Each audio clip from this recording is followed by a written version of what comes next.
स्वराज्य दर्शन आपल्या हक्काचे न्यूज चॅनल।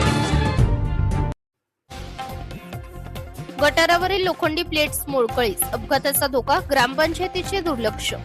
नागोठणे ग्रामपंचायत हद्दीतील नुक्कड गल्ली येथे रस्त्यावरील गटारावर बसवण्यात आलेली लोखंडी प्लेट मोडकळीस आल्याने नागरिकांच्या सुरक्षिततेचा गंभीर प्रश्न निर्माण झालाय।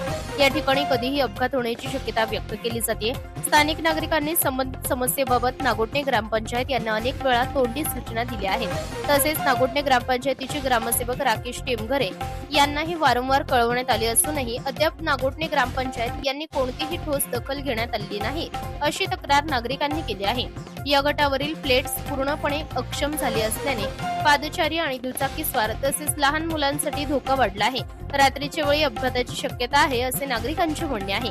नागरिकांनी नागोठणे ग्रामपंचायतीकडे तात्काळ दुरुस्ती करून सुरक्षिततेची उपाययोजना करण्याची मागणी केली आहे। अन्यथा एखादी दुर्घटना घडल्यास त्याची सर्वस्वी जबाबदारी नागोठणे ग्रामपंचायत आणि ग्रामसेवक राकेश टेमघरे यांची राहील, असा इशाराही स्थानिकांकडून देण्यात आलाय। स्वराज दर्शनसाठी प्रतिनिधी सुदर्शन कोटकर, नागोठणे, रायगड।